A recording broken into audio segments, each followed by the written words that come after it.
Good afternoon. My name is Tracy Kelly, owner and operator for Kelly's Medical Billing Service, and I put together a slide today explaining the process for the medical billing process, which is 10 steps. So sit back and enjoy the ride and let's take a look. I've worked in the medical industry for over 15 years, and I've enjoyed being a voice for the patient and the provider. I've worked in various positions, starting at the front desk registration, medical records, chart analyzing, data entry, claims processing, referral coordinator, administrative secretary, patient accounting, and client billing. And I have enjoyed each position because each position prepared me for the next, and I really enjoyed learning and taking it to the next level. My purpose. I wanted to share my knowledge and experience with people that are currently studying to become a medical biller or interested in how the medical billing process works. I also wanted to offer a few steps on how to be successful in such a rewarding field. What is medical billing? Medical billing is a payment practice within the U.S. health system, which involves submitting claims, following up on claims, and appealing claims that have denied with the health insurance company in order to receive payment for services that's been rendered, such as procedures, treatments, and testing. The language of medical billing. Each claim that's submitted to the insurance company is reported by using a coding system. There's 3 sets. You have your CPT, which is your current procedural terminology codes. You have your ICD-10, which is your diagnostic codes. And you have your HCPCS, which is your healthcare common procedure coding system. Each CPT codes report the procedure that was provided to the patient, whether it was an office visit, a lab testing, or an x-ray. Your ICD-10 is a diagnosis code, which is the reason your patient was receiving the procedure they received that day. For example, I have I-25.11.0. That's the example of how the ICD-10 codes are reported. You have your HCPCS codes, which is your Healthcare Common Procedure Coding System. These codes here, I have examples A0000-A0999. These codes here are reported using like your equipment for home health and your DME, which is your medical equipment. Common errors that occur with assigning codes happen when the incorrect code has been assigned to the visit, and the claim will either reject in the system or denied by the insurance company. If this happens, the claim will have to be revised by the provider for resubmission and appealed for reconsideration. The 10 steps to the medical billing process. Step 1, pre-registration. This is a really huge gray area in medical administration. This process includes calling the patient or guarantor before the scheduled appointment to make sure all information is correct and have been confirmed before the date of the appointment. This allows time to verify the health insurance and demographics, as well as the policy, to ensure that policy is active. It's also a great idea to pre-register patients 3 to 4 days out before the appointment. This allows time for callbacks and any messages that you may have to leave because the patient was not able to be reached, as well as rescheduling or cancellations. Step 2, patient registration at check-in. The front desk staff is responsible for entering patient's demographic and insurance information into the system. It is very critical that this information is entered accurately due to it could cause a claim to reject or deny. The goal is to getting the information correct and submitted correctly the first time. Common errors at the front desk that cause the claim to reject and deny is entering the incorrect health insurance information, and incorrect demographic information. Because if our records as the provider don't match the insurance information for the patient, the claim will automatically deny. There are two definitions that I wanted to run past you today, which can cause a claim to deny. So I wanted to throw this in there just to make sure I didn't miss it. Your first definition is authorizations and pre-certifications. A decision by your health insurer or the plan to allow treatment, a prescription drug, or dual medical equipment to show that it's a medical necessity. You have your referrals, which is a special kind of pre-approval that individual health plan members, primarily with HMOs and POS plans, which are your point of service plans, must obtain from their chosen primary care physician to see a specialist or another doctor that's within the same network. The key is they have to be within the same network in order for this claim to process correctly. Because if not, that claim is going to process on the out of the network side of the claim or benefit, which will cause that claim to deny. The patient is going to be responsible for a larger amount, which is not fair. So yes, all of this has to be obtained before the procedure is provided. Step 3,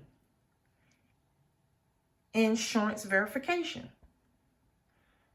Insurance verification is utilized to ensure the policy is accurate and active on date of service. The policy is also verified to make sure that any upcoming procedures or treatments are covered under that authorization that has been obtained.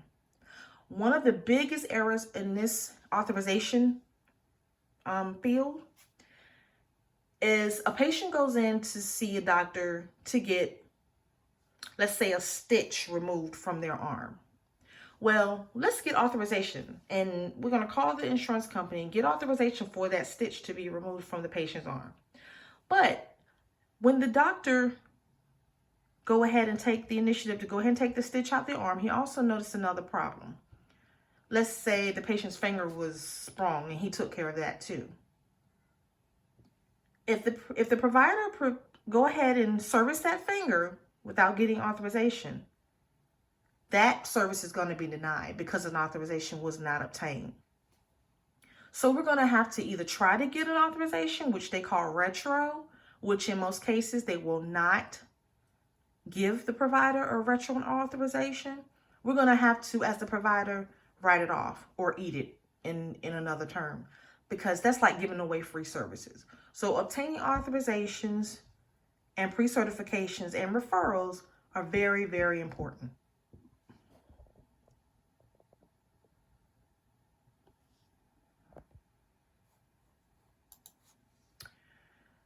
Step 4A, coding. As I mentioned before, the language of coding, or the language of medical billing, is using codes to explain the services that were provided. This is the first step of the coding system, which is the CPT. The coding is a transformation for healthcare diagnosis, procedures, medical services, and equipment into universal medical codes, or alphanumeric codes. The diagnosis and procedure codes are taken from the medical record, such as the transcription of the physician notes, the lab reports, as well as the radiology reports or results, and everything is transcribed into a code. This is just an example of some of the coding they use for labs. As you could take a look, like your first code range, you have 80047-80081. That's the code range that you will use for that specific service or procedure. Organ or disease-orientated panels. So this is the range you would use. As I have a note there at the bottom, there is a range of coding for each system of the body. There are a lot of codes. Step 4B, cross-checking codes. Before claims are submitted, codes should be double-checked.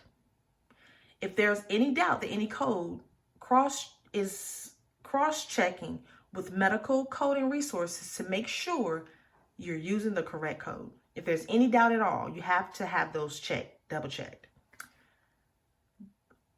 This can prevent denials that cost time and money. Time is money because each insurance payer has a time limit for claims that have to be submitted. Like for Medicare, you have 365 days for that claim from the date of service to get that claim to them. If it's outside of that 365 days, they're not going to pay it. So that's like giving away free services again. So everything is time sensitive. This process can be done by the provider, a coder, or a medical billing software that has cross-checker installed. That's really, really awesome because that cuts down time. The time it takes to go back and recheck everything when you have other claims that are coming in, and your work queue can really build up fast. So the billing software that has the cross-checker installed is awesome. And it cuts down on errors. Step 5, filing the charges. Documenting the charges for medical service or medical procedure that patient is undergoing. It includes a tabulation of all the charges and details associated with diagnosis, procedures, and services. Whether an accident is involved or not, it is also mentioned.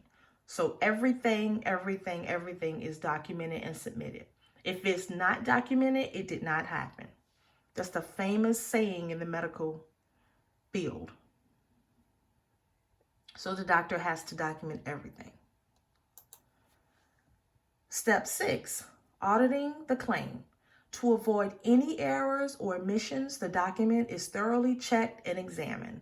This is done by the coder, by the claim checker or the code checker, the provider. Everyone double checks to make sure everything's been corrected and your I's are dotted and your T's are crossed, to make sure these claims go out and don't come back with a rejection or denial, because our goal is to get paid and we want everything to go smooth. So we have to keep that in mind. Claim submission. Once an accurate medical document is created, it is sent to the insurance payer for payment. Most of the insurance companies follow common guidelines for claim submission, but few of them have different procedures. Most of your insurance companies follow Medicare guidelines. Everyone pretty much mimic them. But you have your other insurance payers, which we call them onesie-twosies, that say they do and they don't follow Medicare guidelines. They just pretty much have their own rules. So in that case, if they're needing any documentation, you go ahead and get that information sent to them so they can continue processing the claim for payment. Follow-ups. Monitoring the claims and initiating follow-ups with the insurance company through mails and phone calls. It also involves receiving timely updates on a claim submitted. For following up on claims, you have pretty much your 30-day window for new submitted claims. But for claims that have been pretty much submitted and enough time has gone by for the insurance payer to go ahead and process and issue payment, for those, you go ahead and call right away to get an update on them, because every account has to be notated. For example, if I call and I check with Blue Cross Blue Shield for a claim that was submitted 30 days ago or 32 days ago, and they tell me, well, we submitted payment on such and such day for such and such amount.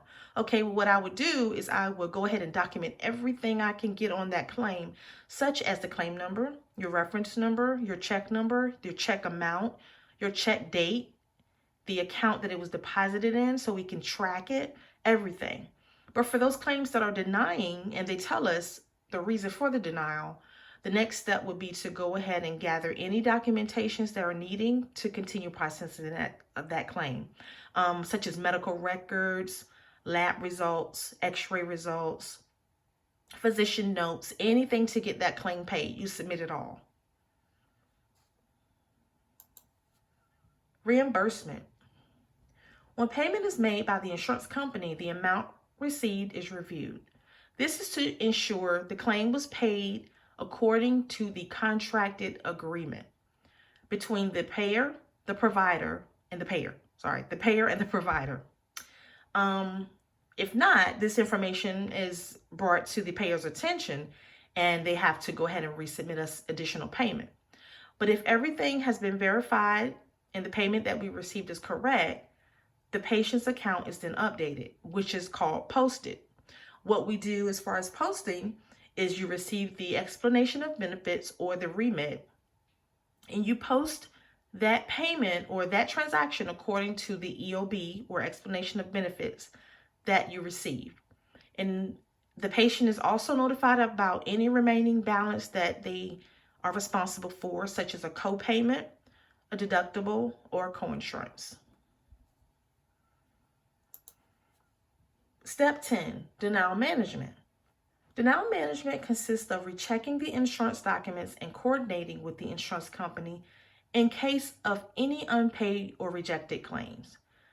This area pretty much consists of any denials, which we refer to as trending denials, that occur all of a sudden. So for an example, Blue Cross Blue Shield have been paying a lab code or a procedure code, a knee procedure code, for, let's say, a period of 6 months. And all of a sudden, this particular code starts to deny. Well, we have to research by contacting the insurance company to find out why.